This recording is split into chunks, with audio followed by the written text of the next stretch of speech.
Hello, good afternoon, everyone. Alright, today we are going to talk about one of the most famous frameworks in cross cultural studies. It's about Geert Hofstede's cultural dimensions theory. Now, this theory is incredibly influential because it helps us understand why people from different countries think, act, and communicate differently. The model was developed from a huge study conducted by Hofstede at IBM, yes, the big computer company IBM, between 1967 and 1973.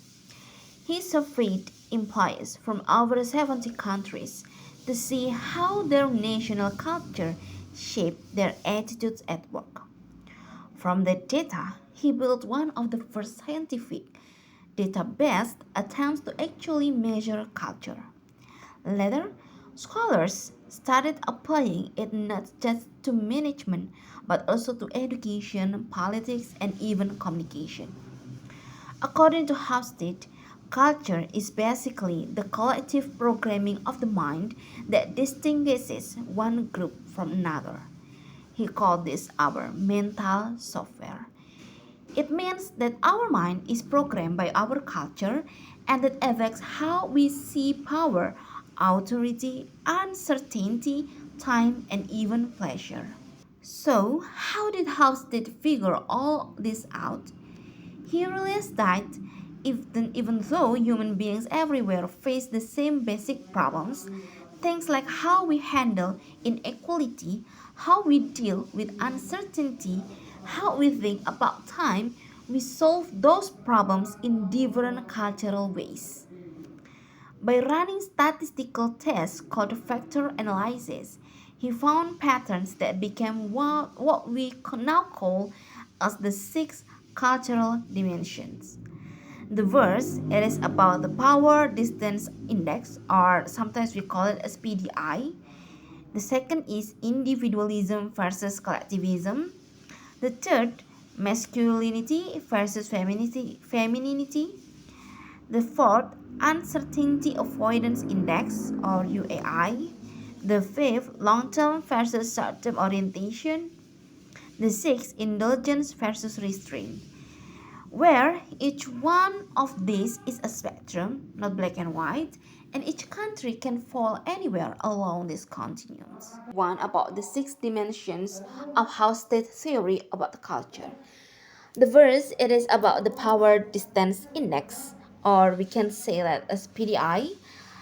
It is used to measure how comfortable people are with inequality and hierarchy.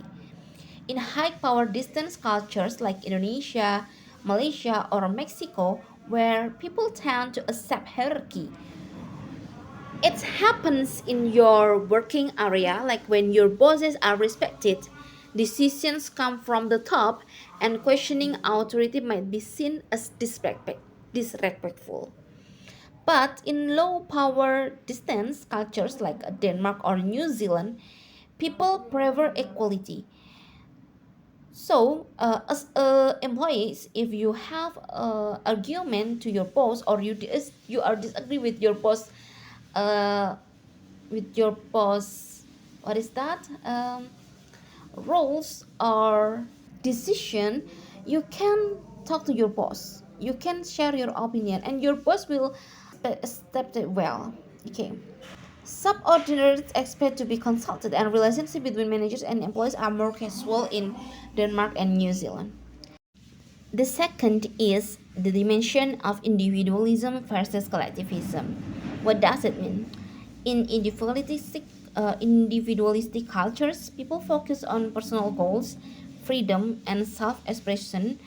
The example of the countries like Australia, America, and others. People say in that country that I learn more than we.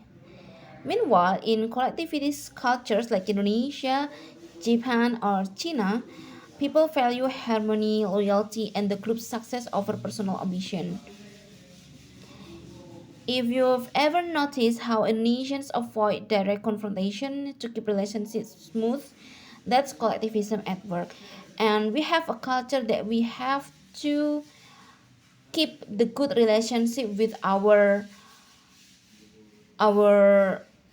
neighbor or our the people in this area of our home like this. In an organization, this means that individualist cultures reward initiative and performance, while collectivist ones reward teamwork and loyalty.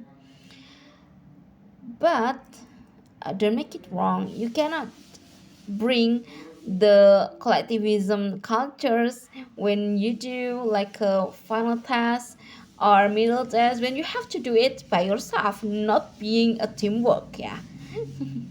Okay, the third is masculinity versus femininity. It is about what culture values more, competition and success, or care and quality of life. In masculine cultures like Japan or Germany, people are driven, ambitious, and career oriented. Success means achieving the things. So, in Japan, if you do not be success in working or maybe in your life, some of the people can be very stressed and maybe doing you know what like end their life. But in feminine cultures like Sweden or Norway, people focus more on balance, cooperation, empathy, and well-being. I think it is implemented also in Indonesia, but sometimes Indonesia also brings masculine cultures when some old people think that the goal of being success is being a PNS or what is that? Civil servants, yeah. Next, uncertainty avoidance. The dimension measures how comfortable people are with uncertainty and change. In high UAI cultures like Greece or France, people prefer structure, clear rules, and predictable routines that it can change. The change of the routine can be stressful. In low UAI cultures like in Singapore or UK, people are more flexible, spontaneous, and okay with the taking risks. Indonesia is somewhere in the middle. We like structure, we like rules, but we are also adaptable. For example, many organizations here rely on standard procedures, but at the same time, people are used to improvising when needed. Okay, next. Now, this one's really interesting. Long term versus short term orientation. Long term cultures like in Japan, China, they have value perseverance, discipline, and planning for the future. They are patient and willing to invest time before seeing the result. However, in the short term cultures like the US or Nigeria, they focus more on traditions and quick outcomes. For instance, Japanese companies often plan in decades, not quarters. In contrast, Western companies might case quarterly profits. So, I mean that in long term cultures, people are more strategic. Besides, in short term ones, they're pragmatic. And finally, we have indulgence versus restraint. This one's about how freely people allow themselves to enjoy life. In indulgent cultures like in Australia or the US, people value happiness, leisures, or self expression. They enjoy their life or being enjoyed in living is almost a social expectation. But in restrained cultures like Indonesia or Russia, people emphasize self control, modesty, and duty. There's a sense that joy should be balanced with responsibility. So, when you see Indonesians celebrating but still maintaining decorum and respect for norms, that's restraint in action.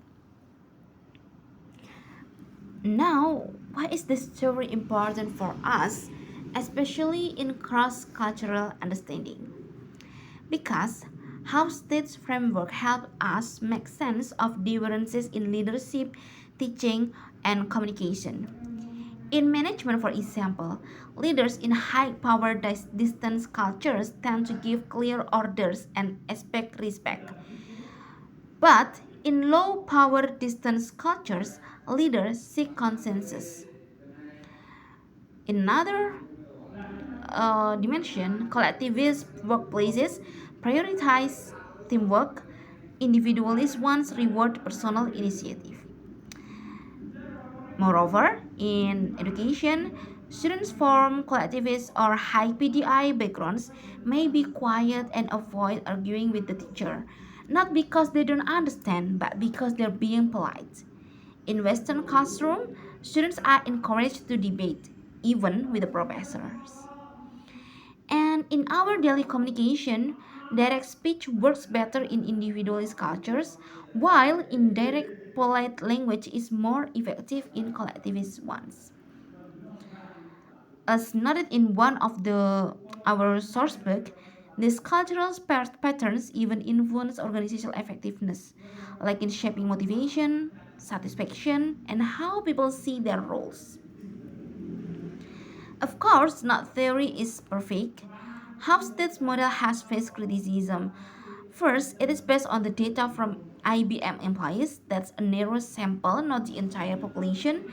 The second, it assumes cultures are stable and homogeneous, which isn't true today. Our societies are dynamic, mixed, and constantly changing.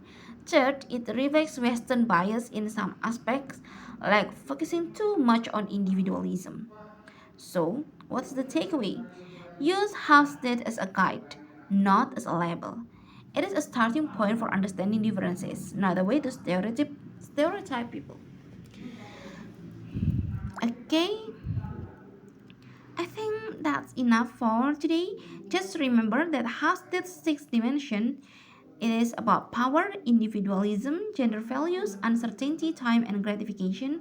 These differences affect everything from leadership to learning. But culture is always more than numbers. It's a living system of meaning. I will give you some questions in the description box, so you have to discuss it in the column section. Thank you guys. See you. Bye bye.